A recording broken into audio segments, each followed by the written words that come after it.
Y entre esas casas, catedrales, basílicas, iglesias, faros, teatros y auditorios, en Canarias tenemos torres, sí, torres y torreones, esas construcciones más altas que anchas que están esparcidas por todas las costas del archipiélago.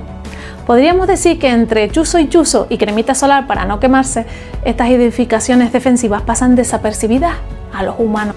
Ahora te preguntarás, ¿y para qué se construían? Estas edificaciones defensivas se construían para proteger las islas de los maleantes, de aquellos piratas o corsarios que llegaban a las costas para hacer más mal que bien a las islas afortunadas. Y hoy descubrirás algunas de aquellas torres y castillos construidos para defender las islas, algunas de las fortalezas defensivas construidas en Canarias, aunque en esta ocasión solo hablaremos de las que están situadas en la provincia de Las Palmas.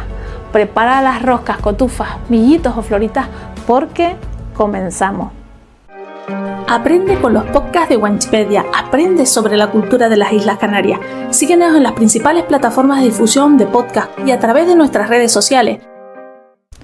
Este año ofrecemos a empresas y particulares la posibilidad de apoyar los podcasts de Wanchipedia, apoyar la divulgación de la historia y cultura de Canarias a través del formato podcast. Las marcas patrocinadoras de este episodio del podcast son MAN, Mujeres Acompañando Mujeres, El Barco de Papel, Librería y Espacio Cultural, Arena y Plata, Jewelry and Project, SV Moda Tenerife, Flexman Education. Como ya te hemos contado en otro de los episodios del podcast de Wanchipedia, los muros de las edificaciones defensivas de estas torres y castillos se alzaron utilizando la mampostería, esa técnica de construcción que consiste en levantar los muros apilando una a una las piedras.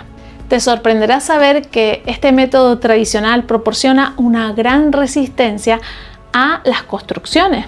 Luego los cañones, esas piezas de artillería tan necesarias para disparar proyectiles y causar daño al enemigo, le daban ese toque final defensivo a estas edificaciones. Empecemos por la isla de Lanzarote, para seguir por la isla de Fuerteventura y finalizar por la isla de Gran Canaria. Concretamente en la isla de Lanzarote se construyeron las siguientes torres, atalayas o torreones para proteger la isla.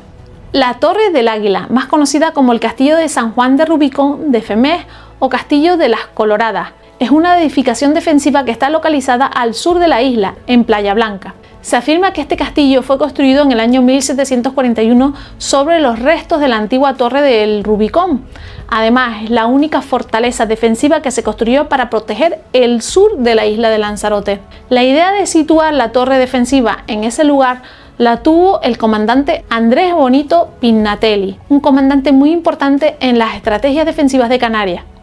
Fíjate que fue la misma persona que mandó volver a construir la última torre de Gando en Gran Canaria. La Torre del Águila se puso en ese lugar de la isla para proteger el estrecho de Bocaina, esa zona marítima situada entre Lanzarote y Fuerteventura. Aunque la torre actual parezca ser la primera de todas, nada más lejos de la realidad.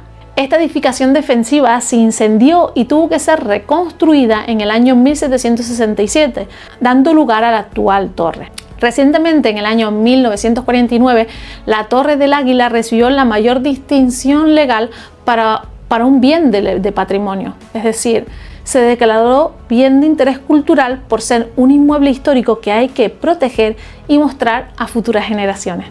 El castillo de Santa Bárbara y San Hermenegildo es otra de las fortalezas defensivas de la isla de Lanzarote. En este caso en concreto, el castillo está situado en el casco histórico de Guanapay, en la localidad de Teguise, al norte de la isla. Aprende sobre la historia y cultura de las Islas Canarias a través de los podcasts de Wanchipedia. Síguenos en YouTube y en las principales plataformas de difusión de podcast como Spotify, iVoox, Anchor, Apple Podcast, Google Podcast y a través de nuestras redes sociales: Instagram, Facebook, Threads, Twitter, el actual X, TikTok y el blog de Wanchipedia. Busca @Wanchipedia. El castillo de Santa Bárbara es otra de las fortalezas defensivas de la isla de Lanzarote. Podríamos decir que esta torre es la más antigua de la isla porque la mandó construir el Lancelotto Malocello en el siglo XV y un siglo después Leonardo Torriani la acondicionó como un verdadero castillo que servía de refugio a la población de Teguise. Esta edificación defensiva fue testigo del ataque del corsario berberisco Morato Arraez en 1586, por lo que tuvieron que reconstruirla y dejarla lista para futuras invasiones enemigas. En la actualidad funciona como museo de la piratería, aunque durante muchos años funcionó como museo etnográfico del inmigrante canario y, como cabría de esperar, fue declarado bien de interés cultural en 1993. El castillo de San Gabriel, una de las fortalezas más antiguas de Canarias, se alzó en la capital lanzaroteña, Arrecife, en el año 1574. Ayudó muchísimo a defender la isla conejera durante aquella época, donde los ataques de piratas y corsarios estaban a la orden del día. Lo peculiar de este castillo es que se construyó sobre un islote conocido como del Quemado. Al parecer, sufrió un ataque del pirata turco argelino Morato Arraez en el año 1586 y se quemó por completo, dañando su estructura. Luego, años más tarde, en 1587, el arquitecto italiano Leonardo Torriani propuso restaurarlo y amurallarlo, y el resultado es el castillo que vemos hoy en día. Desde 1972 se convirtió en un museo arqueológico y etnográfico, en donde muestra restos arqueológicos de distintas épocas. Recientemente, en el año 2014, fue rebautizado como Museo de Historia de Arrecife.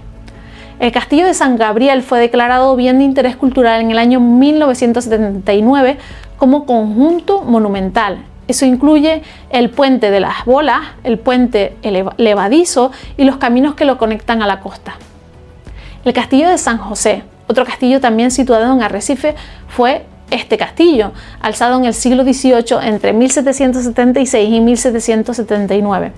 Se asegura que este castillo era conocido como la Fortaleza del Hambre, porque se usó de refugio durante los periodos de sequía y las erupciones del Timanfaya.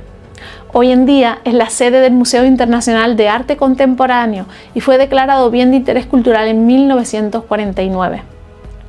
En la isla de Fuerteventura también existen edificaciones defensivas en sus costas. Claro que sí, en la isla Majorera encontramos el Castillo del Cotillo o la Torre del Tostón. Esta torre está situada al norte de Fuerteventura, en el Cotillo.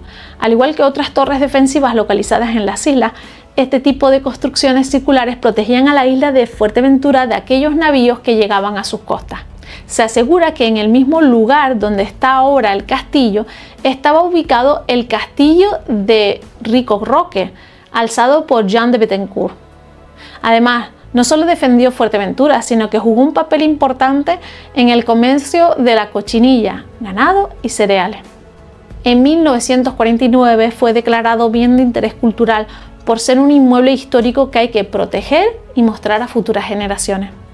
La Torre de San Buenaventura, más conocida como el Castillo de Fuste, una edificación defensiva que está situada al este de la isla de Fuerteventura, en la localidad de Caleta de Fuste. Y al igual que sucedió con otras construcciones defensivas situadas en las costas, se alzaron para proteger las islas de los continuos ataques de corsarios y piratas. En esta ocasión fue construida por el ingeniero Claudio de Lisle en el siglo XVIII para defender la bahía de Caleta de Fuste. ¿Te acuerdas de las batallas de Cuchillete y Tamasite? El ataque de corsarios que sufrió la isla de Fuerteventura en 1740. Pues resulta que a raíz de estos continuos ataques en esa zona de la isla, aprende sobre la historia y cultura de las Islas Canarias a través de los podcasts de Wanchipedia. Síguenos en YouTube y en las principales plataformas de difusión de podcast como Spotify, iVoox, Anchor, Apple Podcast, Google Podcast y a través de nuestras redes sociales: Instagram, Facebook, Threads, Twitter, el actual X, TikTok y el blog de Wanchipedia. Busca @Wanchipedia. Pues resulta que a raíz de estos continuos ataques hizo que los gobernantes aplicaran medidas de protección ahí, en esa zona de la isla. Si prestas atención, muchas de las torres defensivas en Canarias se parecen. La torre de San Buenaventura es idéntica a la torre del Águila, que está ubicada en la isla de Lanzarote, idéntica a la torre de San Andrés, localizada en la isla de Tenerife, y similar a los torreones de Gando y San Pedro en Gran Canaria, y al castillo de El Cotillo que te acabo de mencionar. Al igual que le sucedió a la Torre del Tostón, esta edificación defensiva fue declarada bien de interés cultural en 1993 por su importancia en la historia de Canarias. ¿Y qué otras torres se construyeron en la provincia de Las Palmas? Por ejemplo, en la isla de Gran Canaria se construyeron las siguientes torres. El Torreón o Torre de Gando. Esta edificación está situada próxima a la península de Gando. Se asegura que fue una de las primeras fortificaciones construidas en Gran Canaria. Eso sí, la torre actual es el resultado final de otras muchas edificaciones previas y ahora sabrás el porqué. La primera torre se construyó en torno al año 1360, previo a la conquista de Gran Canaria, que fue en 29 de abril del 1483. Resulta que llegaron a la isla un grupo de religiosos aragoneses y mallorquines que tenían como objetivo evangelizar a los isleños. Puede que te sorprenda saber esto, pero poco duró su estancia en la isla. Los isleños les plantaron el machango a los religiosos, les cantaron las 40, destruyeron la primera torre y acabaron con la vida de los religiosos. La segunda fortificación se construyó 100 años más tarde, en 1457. En esta ocasión fue el hidalgo y conquistador Diego de Herrera quien mandó construir otra torre en ese mismo lugar, para comenzar a negociar con los guanartemes, los reyes indígenas de Gran Canaria. Pero poco después, catapum, fueron esos mismos guanartemes los que acabaron incendiándola. Llegados a este punto, abrimos paréntesis, en este momento de la historia, el hidalgo y conquistador Diego de Herrera estaba casado con Inés Peraza, la heredera del señorío de Canarias, y era el poseedor del señorío de la isla de Lanzarote. Pues fue ese mismo señor quien mandó construir otra torre en el mismo lugar, en la península de Gando, para comenzar a negociarlo con los guanartemes, los reyes o mandatarios que existían en Gran Canaria en aquella época. ¿Sabrías decirme quiénes eran? Te cuento, la isla de Gran Canaria estaba dividida en varios cantones o reinos y tras una serie de luchas quedó unificada en un solo reino gobernado por Gumidafe. Luego sus hijos Egonaiga y Bentagoya dividirían la isla en dos reinos, los guanartematos de Galda y Telde respectivamente. Pero eso mejor lo contamos otro día, ¿te parece? Así que cerramos paréntesis. La tercera fortificación se alzó 2 años después, en el año 1459. Casualmente fue el noble portugués Diego de Silva quien tomó rápidamente la Torre de Gando, y eso le facilitó el camino para apoderarse de Telde. Y claro, Diego de Herrera no se quedó con los brazos cruzados y reclamó la devolución de la torre a la monarquía portuguesa. Finalmente, Diego de Silva tuvo que ceder, tuvo que entregar la torre, pero a cambio de dinero y de la mano de la hija de Diego Herrera. Se dice que en el año 1480 Diego de Silva acabó casándose con la hija de Diego de Herrera e Inés Peraza, doña María de Ayala, y no por amor. Se decía que el matrimonio tuvo lugar para que Diego Herrera y su familia pudieran seguir teniendo en su poder la Torre de Gando. Impresionante, ¿verdad? La cuarta torre de Gando se construyó en el año 1554 de la mano del gobernador Rodrigo Manrique, y sobre los cimientos de este cuarto torreón se construyó la quinta y última, que es la torre que vemos cerca del aeropuerto de Gran Canaria. En esta ocasión, la última y quinta torre de Gando fue edificada por don Andrés Bonito de Pignatelli, un italiano que alzó esa y otras muchas construcciones defensivas en las islas en el segundo tercio del siglo XVIII, sobre 1740. Pero claro, no tardaron en llegar a las costas Gran Canarias navíos ingleses con intenciones poco amistosas. Era el año 1741 cuando miles de hombres armados hasta los dientes se toparon con el buque El Canario, que estaba fondeado en la bahía de Gando. Y de ahí no llegó a más, porque acabaron volviendo por donde habían venido. Y así que mira cómo sirvieron las torres defensivas en esa zona de la isla.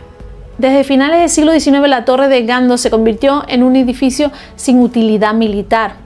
Pasó a ser una oficina de la Comandancia de Marina, cocina y almacén de pescadores, hasta como almacén de artillería y polvorín del Ejército del Aire entre 1956 y 1960.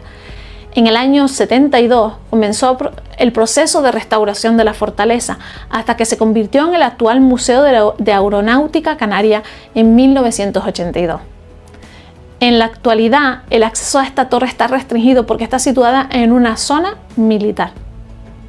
La Torre de Santa Ana. Esta edificación defensiva se construyó en el año 1554 para proteger la ciudad de Las Palmas de los ataques de foráneos.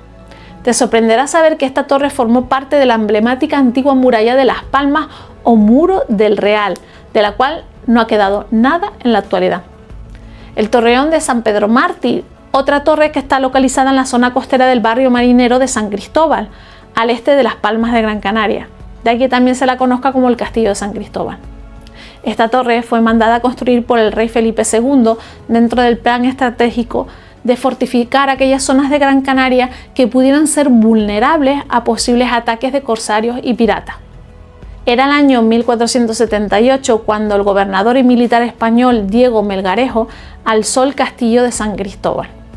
Y sí, fue una gran idea poner una torre. El torreón de San Pedro Mártir fue reconstruida en el año 1638 porque quedó en muy mal estado, casi inutilizada, durante los ataques que sufrió la ciudad de Las Palmas de Gran Canaria en el año 1595.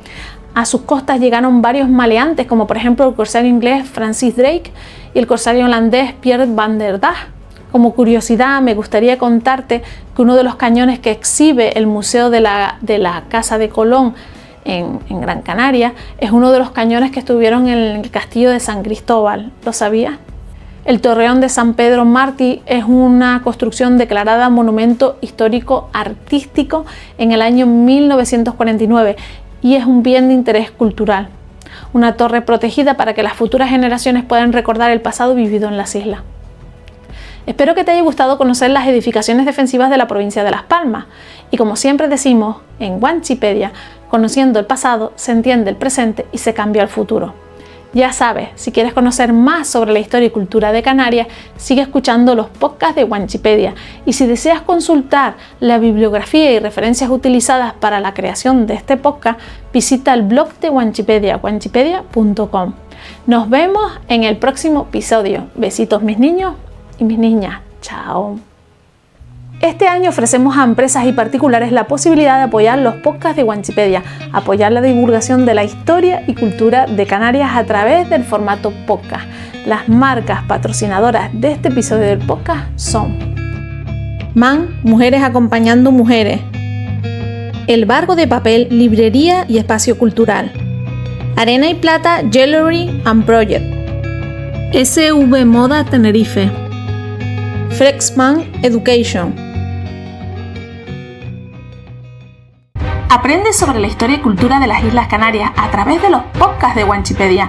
Síguenos en YouTube y en las principales plataformas de difusión de podcasts como Spotify, iVoox, Anchor, Apple Podcasts, Google Podcasts y a través de nuestras redes sociales: Instagram, Facebook, Threads, Twitter, el actual X, TikTok y el blog de Wanchipedia.